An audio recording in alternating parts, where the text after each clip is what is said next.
Start recording.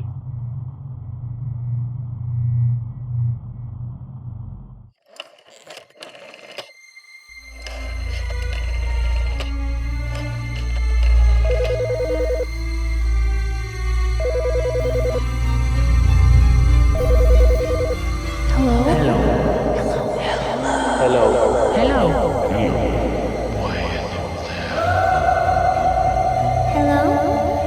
Can you see me?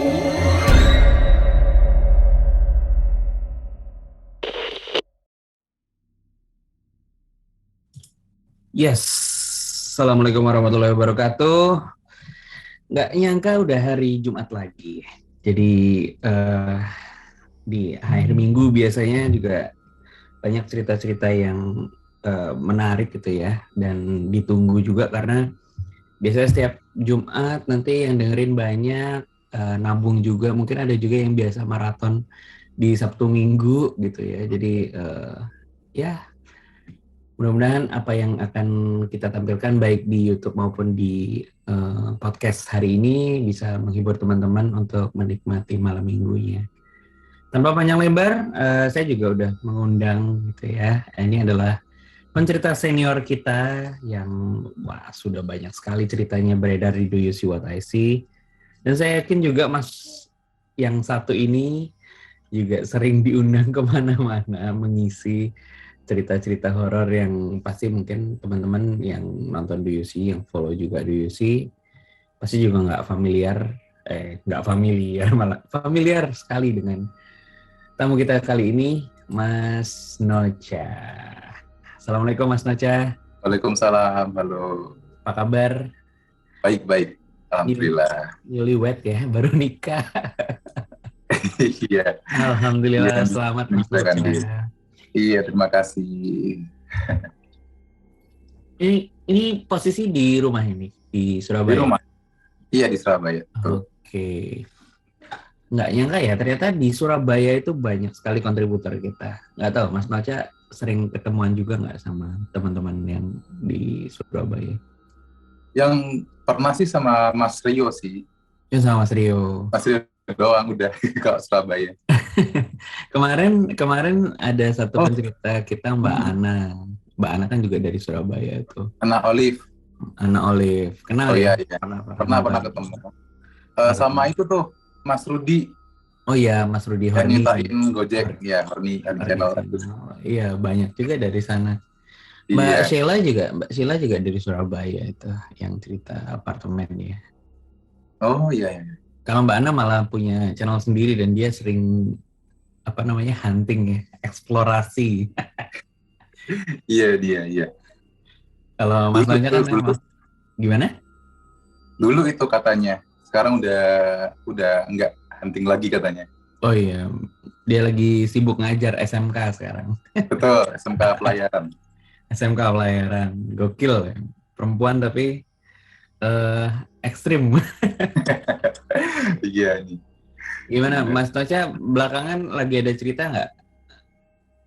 Ada nih, ini ceritanya kebetulan baru tahun lalu lah aku dapatnya gitu, dapat lengkapnya.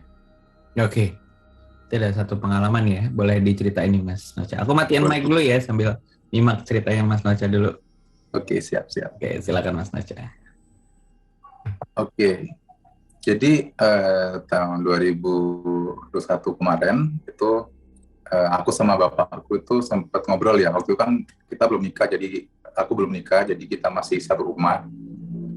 Nah, malam-malam lagi ngobrol, kita ngobrolnya itu sebenarnya hal yang sederhana sih, yaitu kampus. Kebetulan aku sama bapak ini kampusnya sama nih, cuma beda jurusan, beda fakultas gitu aja. Nah, yang kita obrolin itu kayak bedanya kampus dulu sama sekarang, terus kita yang paling spesifik ini bangunannya gitu. Jadi akhirnya kita tuh buka aplikasi Google Maps. Jadi kita sambil lihat pakai satelit tuh, Google Satelit, kita lihat nih, ini dulu bangunan apa, terus sekarang jadinya bangunan apa. Nah, gara-gara ngobrolin itu, satu titik aku jadi keinget sama sebuah cerita yang aku alamin waktu aku masih SMP di depan kampus ini gitu. Nah, aku tunjuk nih satu titik itu. Pak, di sini di titik ini aku pernah ngelihat ada anak kecil. Nah, ceritanya seperti ini nih. Ini aku ceritain aku waktu masih SMP nih ya, waktu SMP, dan aku ngalamin cerita ini langsung.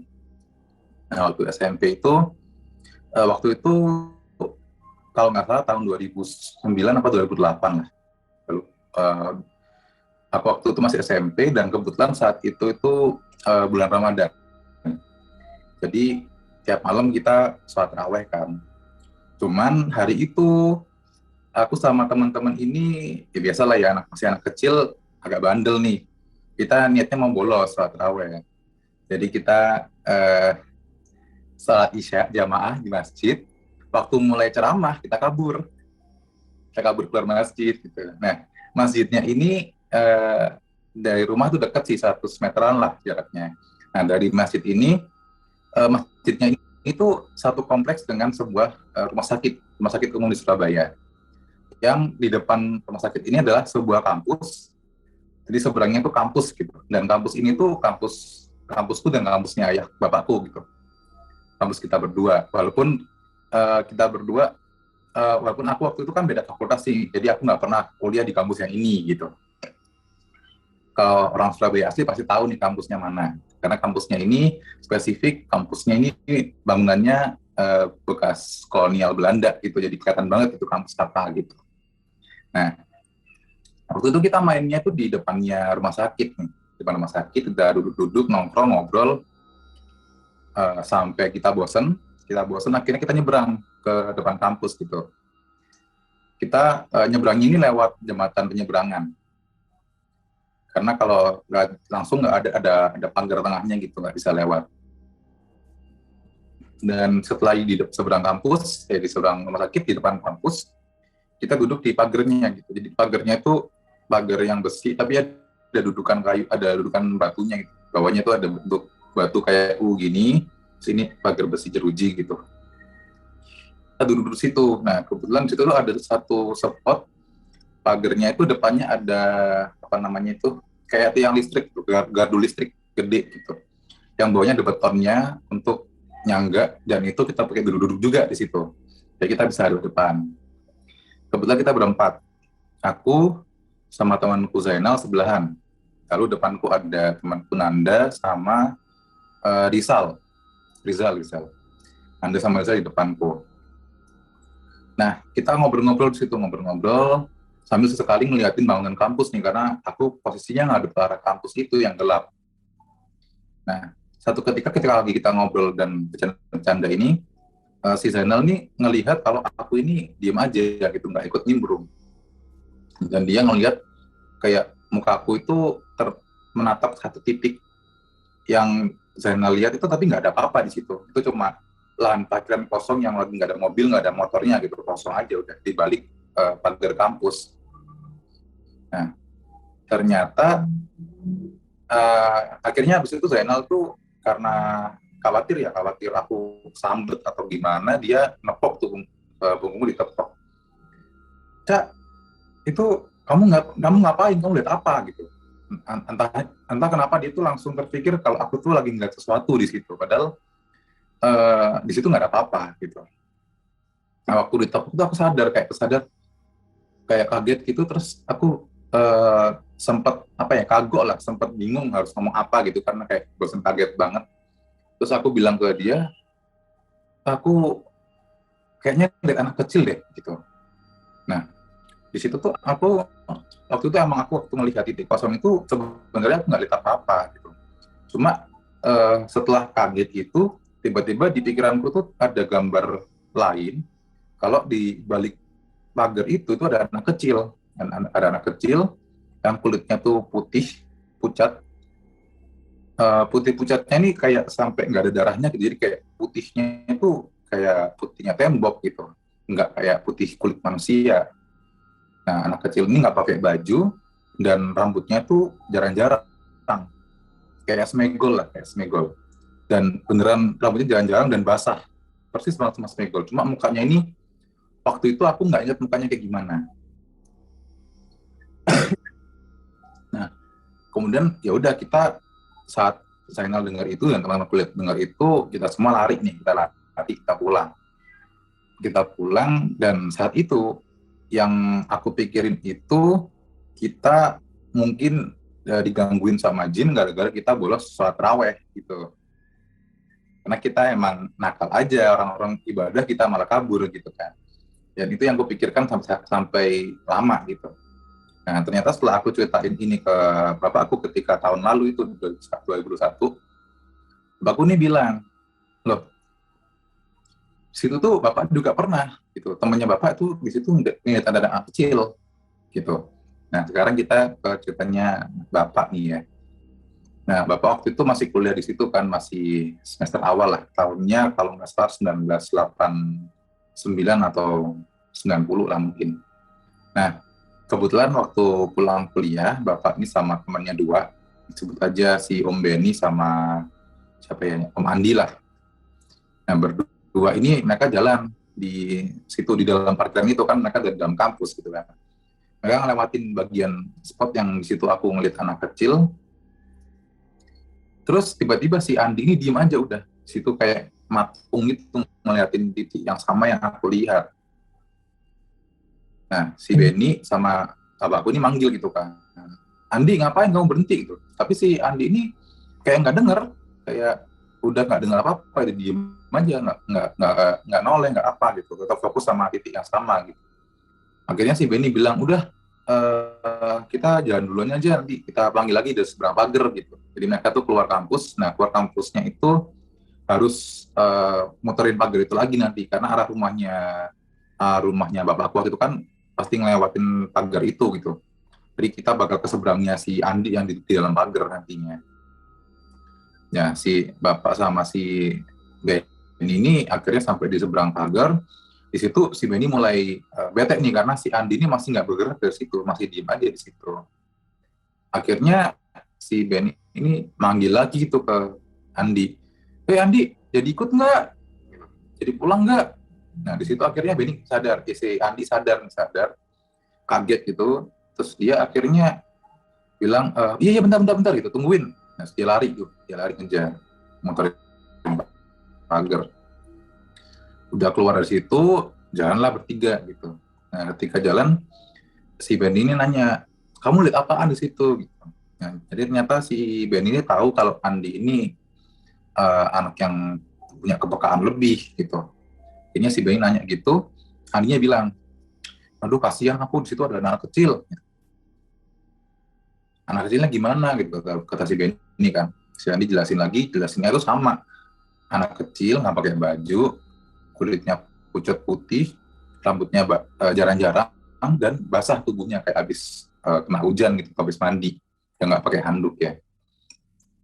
Nah, di situ bapakku ini tiba-tiba nyeletuk nih, oh jangan-jangan itu anak kecil yang hilang digorong-gorong. Nah, di situ si Andi malah kaget, tuh kamu kok tahu gitu. Nah, akhirnya bapak ini cerita lagi nih tentang kejadian naas itulah yang mengakibatkan di situ muncul jin yang menyerupai anak kecil itu gitu. Di waktu itu bapakku masih SD. Kebetulan kan emang kampus ini dekat rumah nih. Dekat rumah. Waktu SD itu dulu kita anak-anak kecil tuh suka, anak-anak kecil itu pada suka main di dekat kampus itu gitu. Karena dulu di situ ada saluran gorong-gorong buatan Belanda yang lebar gitu. Jadi kira-kira kalau orang dewasa masuk tuh masih bisa bungkuk gitu di dalam, buat jalan di dalam gorong-gorongnya, saking lebarnya gitu, saking besarnya. Nah, kalau lagi ada air masuk gitu ya dari sungai, itu waktu masuk gorong-gorong itu bisa kayak buat anak-anak zaman itu tuh kayak seluncuran gitu, kayak di water boom gitulah. Jadi mereka waktu ada air masuk itu justru mereka mau lompat masuk gitu. Nah, nantinya mereka bakal keluar di sungai yang ada di dekat situ, di belakang rumahku gitu. Di daerah belakang rumahku itu ada sungai memang. Tembusnya itu di situ gorong-gorongnya. Nah, satu hari ada anak kecil nih, rame-rame main gitu. Waktu masuk itu, misalkan anak 10 nih main ya. 9 udah masuk, anak terakhir ikut masuk. Tapi di sungai yang keluar cuma 9. Nah, tapi yang 9 ini nggak tahu nih kalau anak yang terakhir itu kok ikut nyemplung gitu kan, karena mereka masuk duluan. Mereka pikir si anak terakhir nggak jadi ikut, mungkin takut gitu kan. Ya udah mereka main biasa sampai akhirnya waktu udah maghrib mereka udah pulang. Orang tuanya si anak terakhir ini uh, nyariin ke teman-temannya, lihat nggak kalian gitu kan. Ternyata nggak ada yang lihat dan mereka bilang, loh tadi tuh terakhir ikut main di gorong-gorong, tapi waktu kita masuk dia terakhir masuk. Nah kita nggak tahu dia masuk apa enggak gitu. Kita pikir dia nggak masuk soalnya kita udah keluar di sungai, dia nggak keluar gitu. Nah akhirnya waktu itu kampung itu nyariin lah ya, nyariin sampai masuk ke gorong-gorong dan menelusuri sungai gitu. Tapi sampai saat ini jenazahnya tuh nggak pernah ketemu. Jenazah anak kecil nggak pernah ketemu gitu. Dan menurut penuturan si Andi ya temannya bapakku ini, dia bilang kalau anak kecil ini cuma mau nyari orang tuanya gitu, karena dia masa menyesal bandel, dibilang nggak boleh ke situ malah main di situ gitu. Dan ya akhirnya di situ jadi urban legend dari anak kecil itu, daerah itu di titik itu tempat seringnya anak itu terlihat gitu. Itu ceritanya sih, Mister. Wah, mengerikan juga ya kalau ada cerita yang panjang gitu ya, maksudnya secara durasi dan tahun masih dilihat gitu loh dari berbagai generasi. Iya, dan hal mengejutkannya itu ternyata di kemudian hari anak kecil ini malah ikut ke aku. Malah ikut apa? Ikut ngikutin aku. Ngikutin? Iya. Jadi Waduh. beberapa orang di rumahku dulu, waktu di rumahku yang rumah orang tuaku ya, itu sering lihat ada anak kecil yang lari gitu, lari di situ. Dan anak kecil itu seperti itu, anak kecil yang pucat, rambutnya jarang-jarang dan basah gitu.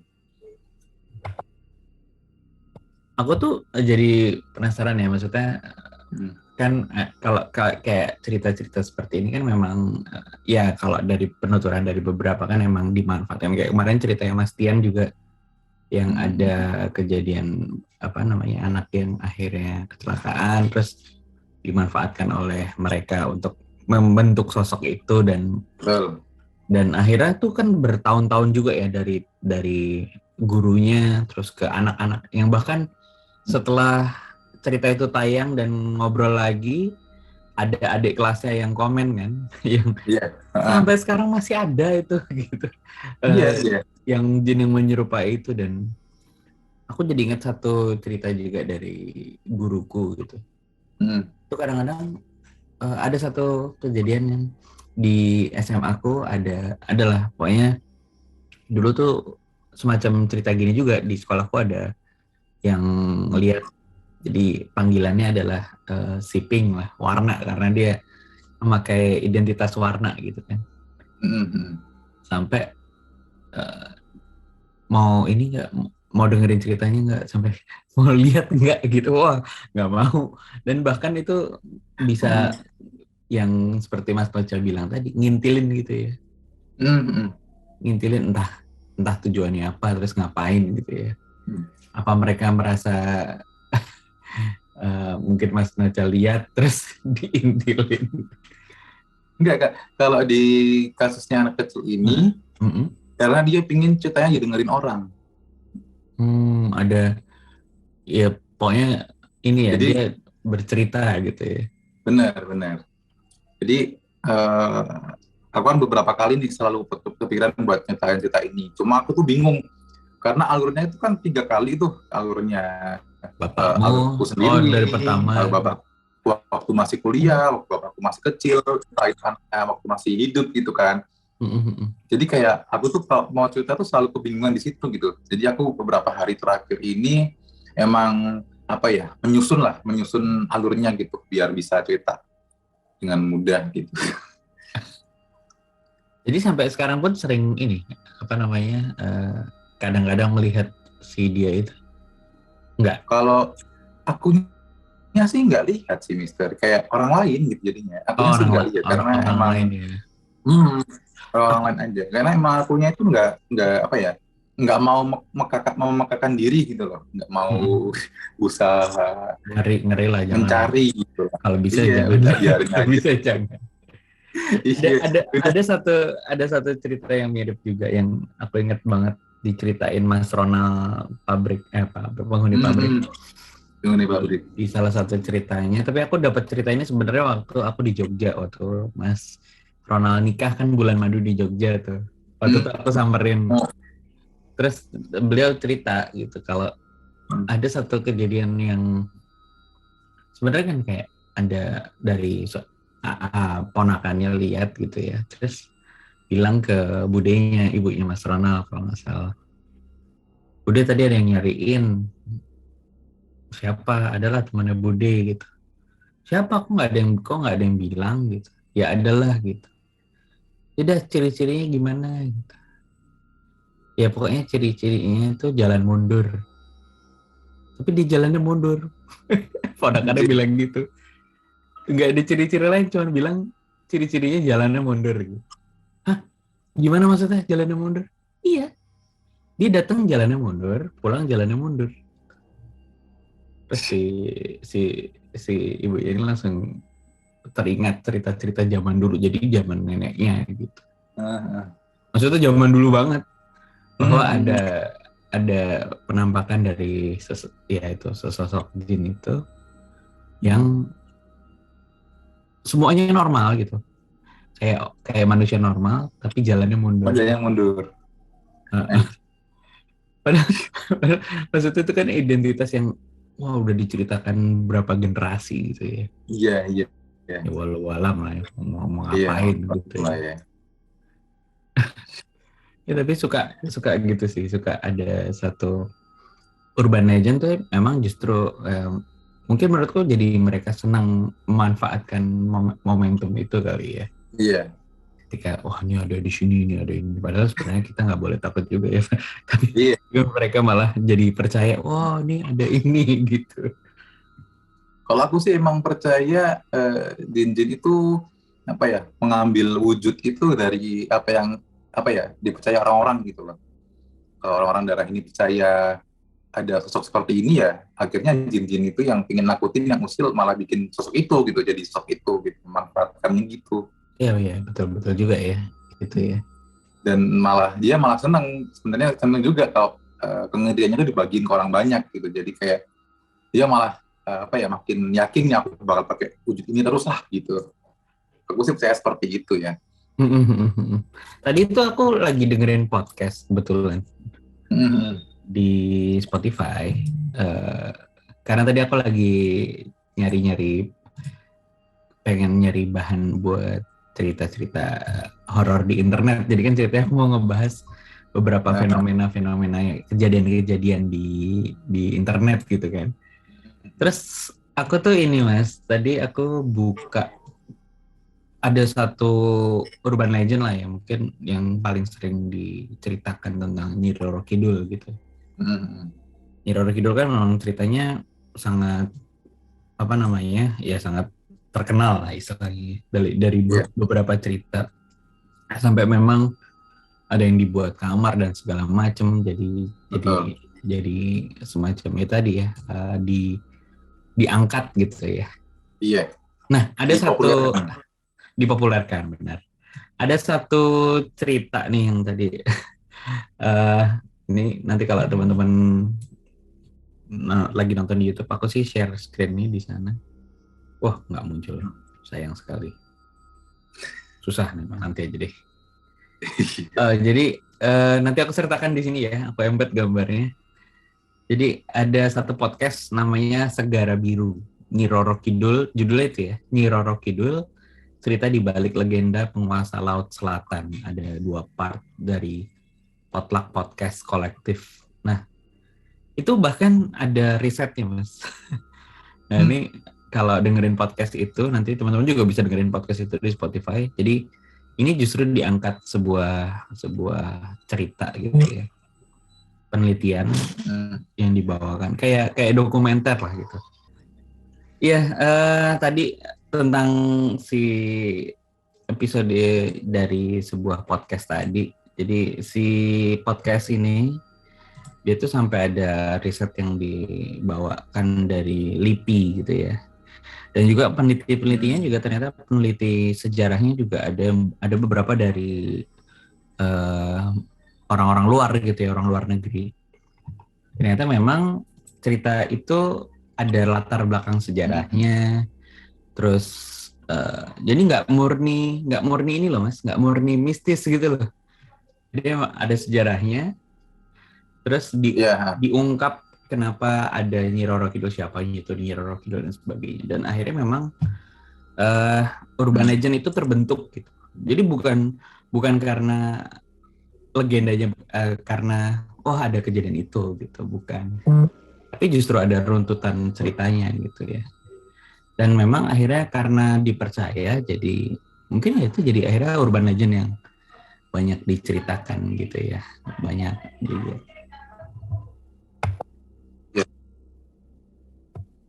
Gitu sih. Pernah baca ya, cuma aku lupa artikel mana. Kayak di Jepang itu punya kepercayaan, jadi kepercayaan kolektif gitu. Jadi kalau banyak orang yang percaya, maka itu jadi nyata gitu. Jadi gara-gara itu hantu-hantu itu ada gitu, hantu-hantu atau makhluk-makhluk mitologi itu ada karena banyaknya orang yang percaya, maka cerita itu jadi semacam apa ya, kenyataan gitulah, Mister. Dan betul itu juga ada di, aku pernah lihat nih di YouTube, satu video di YouTube itu orang Jawa, aku lupa, nggak tahu daerah mana ya, tapi dia ternyata dia tuh ngebahas secara sejarah, secara apa ya, istilahnya kayak budayanya gitu ya, kenapa kok orang Jawa tuh nyiptain nama-nama hantu nih, kayak hantu apa, genderuwo apa-apa, itu dapatnya dari mana gitu loh. Ternyata itu adalah ketakutan kolektif. Jadi ketika banyak orang menakuti hutan nih, maka muncullah hantu yang di hutan gitu. Jadi kayak gitu ternyata, ya itu berdasarkan penelitian gitu. Iya benar banget. Jadi emang mungkin ya karena tadi ada beberapa penelitian yang dilakukan dan kejadian-kejadian yang memang dipercaya. Tapi uniknya ya itu ya, karena ceritanya Mas Nocha ini dari beberapa timeline yang terpisah, sosoknya masih menampilkan cerita yang sama dengan sosok yang sama. Gitu. Betul. Wah, menarik. Gitu aja mungkin Mas Nocha. Terima kasih ceritanya nih untuk cerita kali ini, menghibur sekali buat kita simak ya. Nanti mungkin ada lanjutannya pasti kan, karena tadi ada cerita yang mungkin belum disusun. Jadi mungkin bisa kita simak juga di podcast kita nanti gitu ya. Jadi teman-teman jangan lupa juga bisa mengikuti juga cerita-cerita yang akan disampaikan oleh Mas Nocha dan teman-teman kontributor lainnya di Do You See What I See di Spotify atau di podcastnya. Jadi khusus untuk podcast itu adalah cerita monolog. Kalau di YouTube kita akan memberikan obrolan seperti ini, dan juga ada segmen-segmen lain kayak obrolan film, terus kemudian membahas cerita-cerita di internet dan lain-lain, atau juga membacakan cerita dalam bentuk tertulis. Gitu Mas Nocha, terima kasih kesempatannya kali ini. Terima kasih juga teman-teman yang sudah menyimak. Terima kasih juga di episode kali ini. Selamat berweekend ria setelah ini. Sampai jumpa di episode selanjutnya. Assalamualaikum warahmatullahi wabarakatuh.